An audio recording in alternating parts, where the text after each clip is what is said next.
This is the fifth in my series on outworn worldviews, outgrowing outworn worldviews. We're going to talk about what I've been calling the techno-redemption worldview. And then after that, we're going to start talking about, in the next video, what can we do with all this that's creative and inspiring and get to a higher place with it.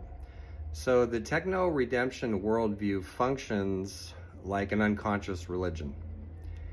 And the ironic thing is that the people who support it, who keep saying that technology and machinery are going to save us from ourselves and what we're doing to our own planet, a lot of them deny that they're religious at all. And yet they've got a savior figure, whether it's themselves, sometimes they speak about themselves, or humanity as becoming godlike, which the ancient Greeks would have called hubris. Or they have rituals that they carry out religiously every day. They have exotic coding languages, so they've got the esoteric piece, and they've got a priesthood, which is themselves, their tech bro priesthood. So there is a particular god, I think, who shows up in a lot of this. And for some time now, when teaching my students, I've used the term Promethean enthusiasm. So let's get into that a little. So Prometheus is usually described in entirely positive terms, Mary Shelley notwithstanding.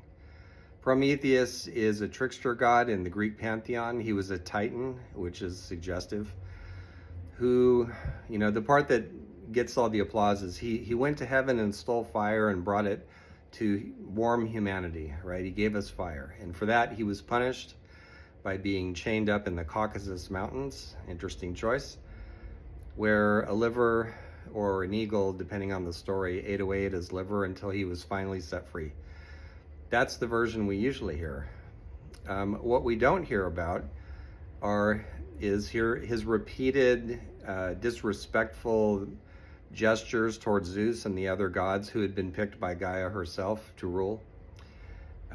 We don't hear about any of that. We don't hear about how once he was set free, he wore a ring with a chunk in it of the stone of the mountain on which he had been chained up in order to basically, say to Zeus, I get it now.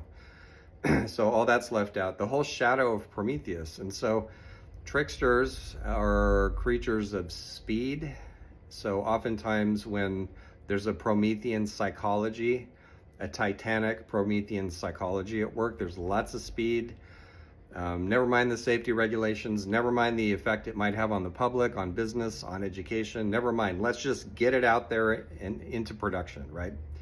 So there's always these unintended consequences. I remember when electric scooters started to be available. I was living in the Bay Area, the San Francisco Bay Area at the time, and some company just put scooters all over the sidewalks without asking anybody. So there were all these collisions and people getting injured and all kinds of stuff. And it's like, see, that's a Promethean move, right? Promethean enthusiasm move. Just do it and don't look at consequences.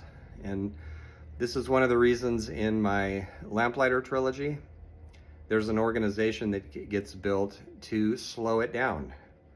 Wait, we need to test it. We need to have collaboration about it. It can't be just this lone genius or this priesthood deciding what's best for all of us and dumping it on the market.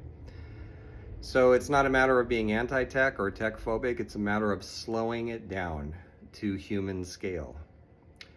So, mobile phones, same thing, people walking into each other on the corners, being hit by cars, crashing in cars.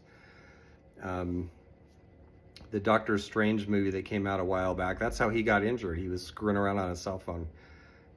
There's many other examples, but what goes with this Promethean psychology, this techno-redemption psychology, is something that used to be called idolatry, which often gets understood in a very shallow way. And here I think the psychoanalyst Erich Fromm is really helpful.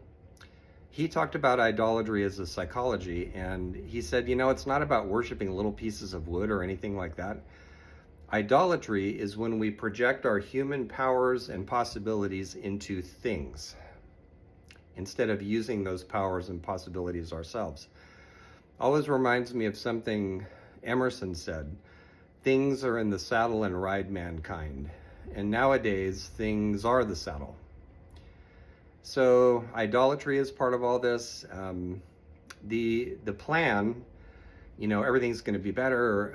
It's going to be calculable, predictable, managed, controlled. In other words, programmed, right? That is a machine's idea of utopia, not a human idea.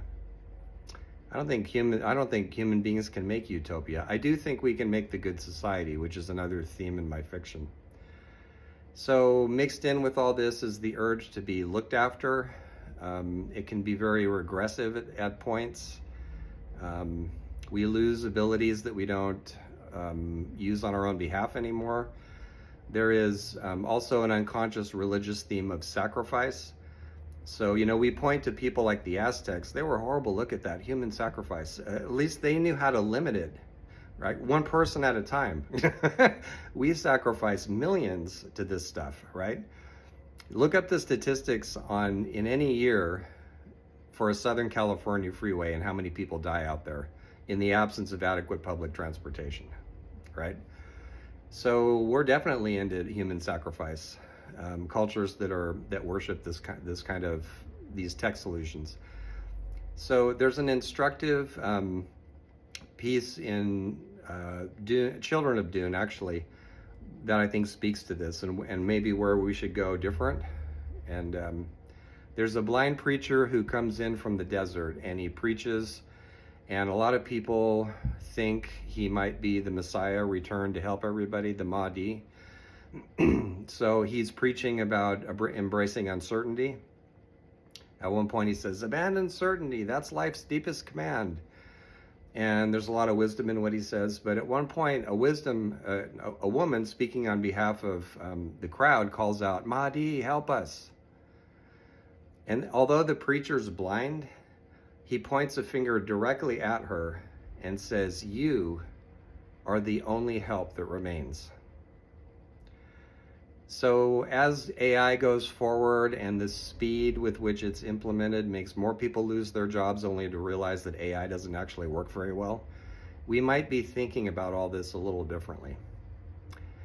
And looking at lessons we might have learned, because this keeps happening. So next time, let's talk about the need for new stories, new ways of understanding all this, new maps, to use the metaphor I've been using for worldviews, and see where that takes us.